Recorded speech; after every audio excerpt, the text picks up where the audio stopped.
Hello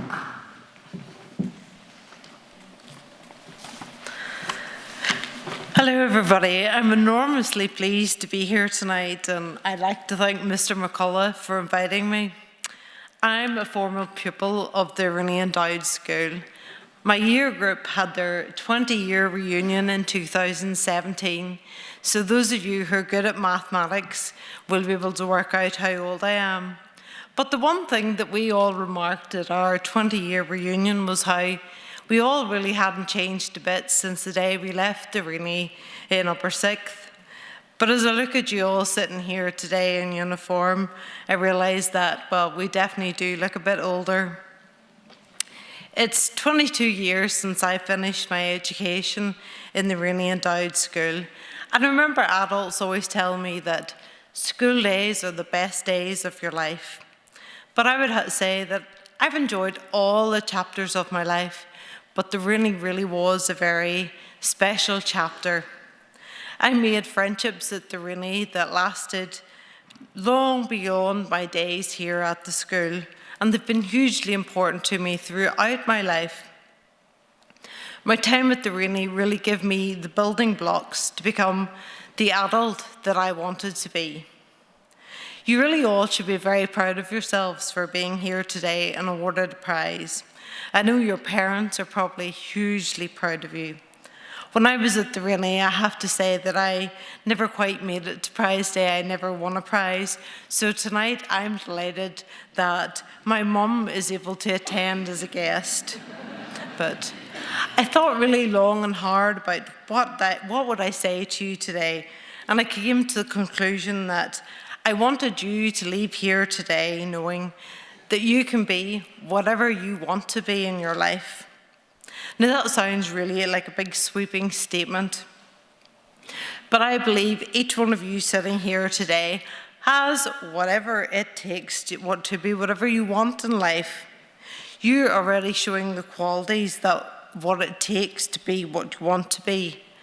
Nothing in life just happens, and to attend a prize giving and to be awarded a prize means that you've worked really hard to get here today. Like you probably all get asked, when I was at school, everybody said, Clodagh, what do you want to be when you grow up? And from I was a young girl at primary school, I knew exactly what I wanted to be. I wanted to be a police officer. Now, I don't know if your parents do what my mum did, but she kept all her old school books in the attic.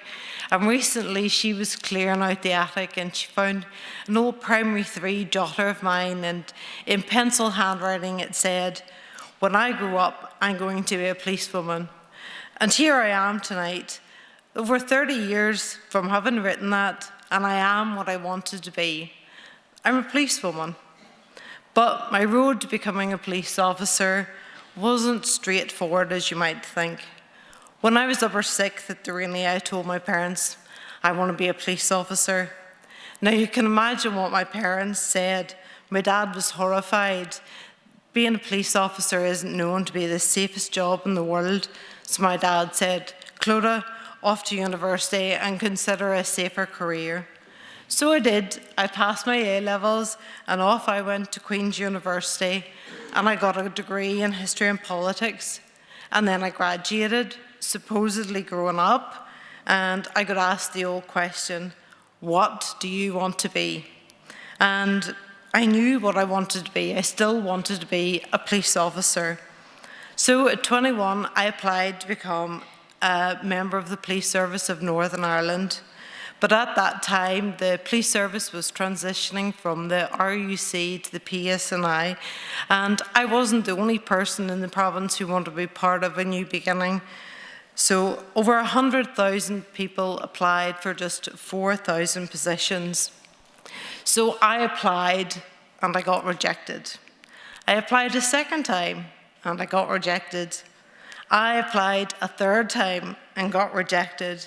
And by this stage, everybody was saying, Clodagh, give up, you're never going to get in, you need to think of a different career. But I really didn't care how many times I failed. I was determined, I believed in me, and I knew what I wanted to be. I was going to be a police officer. And at the age of 25, on my 7th application, I was successful and got to go to police college. The lessons really that I learned in my burning desire to be a police officer were: believe in yourself, don't fear failure, never give up, and if you want something, you must work hard. And those lessons that I learned in all my failures of applying were to prove vitally important to me 10 years later at the age of 35. In March 2015, I was a fit, active, frontline police officer in Strand Road. I loved life. I applied to join a specialist department within the Police Service of Northern Ireland, the Tactical Support Group, or what people may know as the Riot Squad. And I came second out of 700 applicants, most of them men. And I really was looking forward to, in the summer of 2015, starting my new role in the police service. And I was determined to keep up my fitness, running 4 miles every day. And I was really trying to get my 7-minute mile time down to 6 minutes. But 1 month later, in April 2015, life gave me a new challenge, one that I didn't apply for, one that I could never have expected. I had a brain stem stroke and suffered locked-in syndrome, and I found myself more helpless than a newborn baby. I woke in an intensive care ward. I was still Clodagh, but I had tubes coming to my mouth to breathe for me. I was being fed through a tube in my nose, wires were coming from both my arms, and my body was gripped by terrible pain. But I couldn't scream out and I couldn't shout out for help. I was completely paralysed and I could see and hear everything around me. Now, this wasn't as a result of a terrible accident on duty, as you might think. And a nurse looked at me when she saw I was awake and said to me, "Clodagh, you're in the Royal Victoria Hospital in Belfast and you've had a stroke." Now, imagine the fear that goes through your head when you realise that you can't move and you can't talk and you can't ask the nurse any questions. In fact, you realise that no one around you realises you're actually really there. And the questions raced round inside my head. But how have I had a stroke? I'm fit and I'm healthy and I'm young and I've no underlying medical conditions. And what type of stroke is this? And I realised very quickly that whatever type of stroke it was, I was lying in intensive care.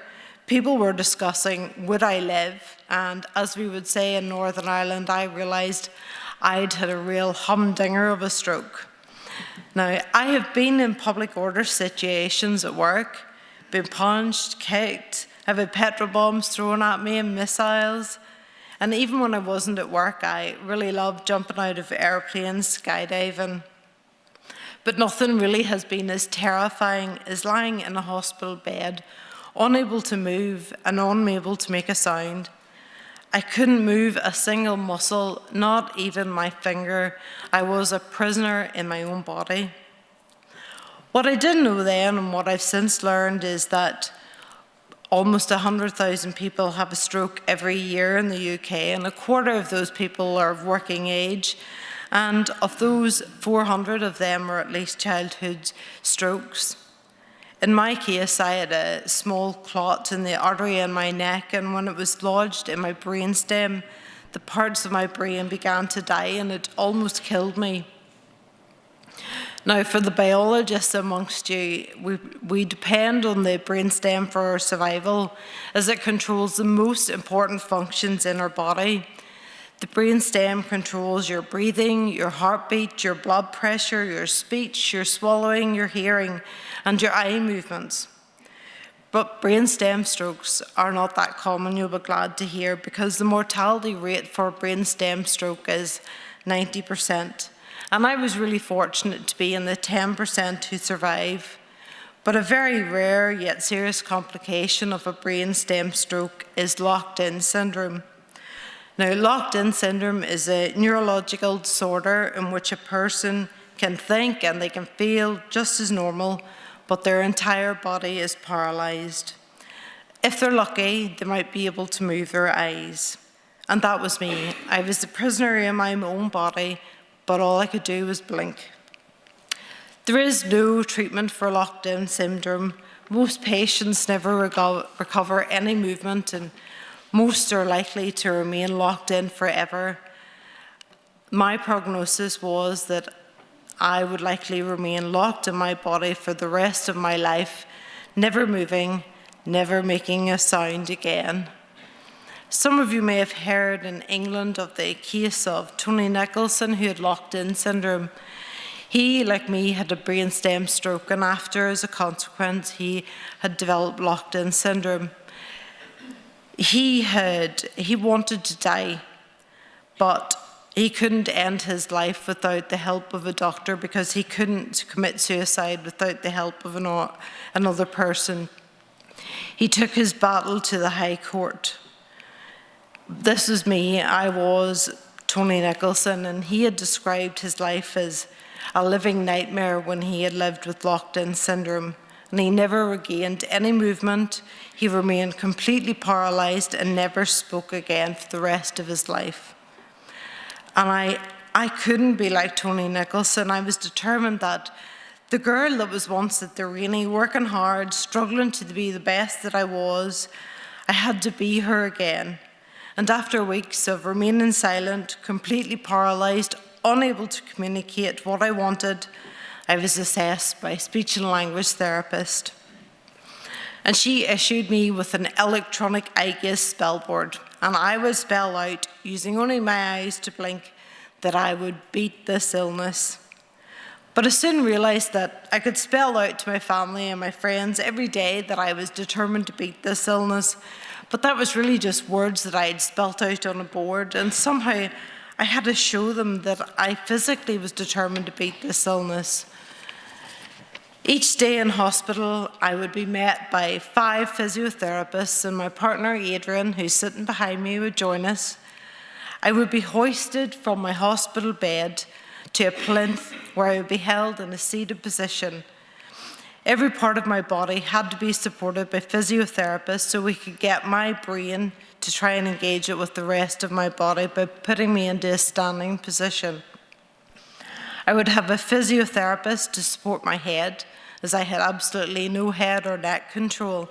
And it really did shock me how heavy my head felt. It felt like a giant bowling ball on the top of my neck that if someone were to let it go, it would just snap.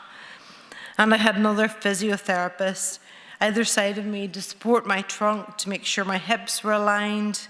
And behind the physiotherapist stood Adrian. And his one job was to ask me to blink, was I okay? And I was to blink yes or no. But this was my opportunity to show everyone how I was willing to fight this illness with everything I could muster. And as I stood, Adrian would ask me every day, "Are you okay?" And I always blinked yes. And after as little as 30 seconds, I would become faint. And Adrian kept asking me, "Clodagh, are you all right?" And I continued to blink until my eyes closed as I passed out from a drop in my blood pressure. This became my daily routine, being hoisted by 5 physiotherapists to try and restart my brain. And every day, I mustered everything I could to try and stay awake for just 30 seconds, 35 seconds, 45 seconds. I had shown my partner and my physiotherapist that although I had a completely lifeless body, I was still Clodagh. I was still the same girl. I was still the police officer who ran a 7-minute mile trying to make it to 6-minute mile. And I had shown them that I had the same determination and that I was going to work at this. After 6 weeks in Royal Victoria Hospital, I entered rehabilitation and I was assigned a caseworker. And my caseworker, he approached me and he asked me what were my goals in rehabilitation. And I spelled out to him that I wanted to leave hospital walking and talking, not perfectly, but just enough for me to work on at home. And my caseworker looked at me in real pity and asked me, "Clodagh, has no one ever explained locked-in syndrome to you?" And he gently told me, "You'll never walk and you'll never talk again." And I spelled back to him, "I will walk and I will talk and I will work at this."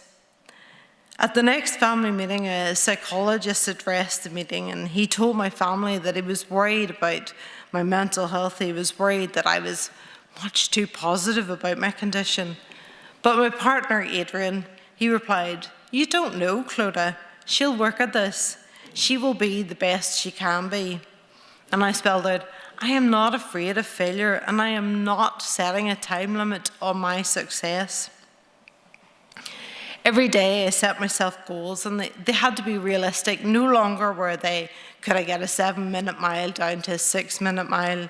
They had to be realistic, achievable targets for me in hospital, and they were simple things like I wanted to be able to scratch my nose, to brush my own hair, to feed myself, to swallow food. And I would spend hours and hours every day just trying to get my tongue to move and trying to make a sound. And when I first started to make sounds, I became known as Chewbacca because I sounded rather like the big furry creature in Star Wars. And people would tell me, "Clodagh, you need to rest." But I knew I was never going to be able to walk or talk again unless I worked at it. And I realized that I was going to have to work harder at this than anything ever before in my life. And after 7.5 months in hospital, I was discharged, taking steps and talking, but both were far, far from perfect. But it was enough for me to work on at home. And I was issued an electric wheelchair when I got home because many doubted that I would ever walk again and that life would always be in a wheelchair. And few thought that I would ever return to work. But I was determined, and every day at home I would work for hours on my recovery. And within 18 months of having locked-in syndrome, I returned to the job that I love, serving the community as a police officer. And I'm very proud of the fact that I can say I'm the first person in the world to return to their job role after having been medically diagnosed with locked-in syndrome. But I returned to work with disabilities. As a result of the stroke, I do have right-sided weakness. Before the stroke, I had been right-side dominant, so I've had to learn to do everything again with my one functioning left arm. I've learned to drive an adapted car. I've even learned to write with my left hand. But I recognised that I wouldn't be able to perform my old uniformed front policing role, so I studied and I passed an exam that allowed me to become a detective in the police service. People often ask me, "Clodagh, what do you do now?" Because I think there's an assumption because I had stroke and I have disabilities that I couldn't possibly be back at work. But I am back at work full-time. I am a police officer, just as I wanted to be when I was primary 3, as I was 17 in the Rainey, when upper 6th, and I am doing what many people said was impossible. And as I look out at you all today in uniform, I am really filled with excitement for you, because nothing that you want in your life is impossible. Don't let anybody ever tell you that you can't. Someone, I say, has to be an astronaut. Someone has to be a brain surgeon. Someone has to be captain of the Ireland rugby team. And someone has to win those Olympic gold medals. So why can't it be one of you sitting here today? I say, if you set your goals, if you believe in yourself, and you don't fear failure, work really hard, you can be like me. Do what others say is impossible.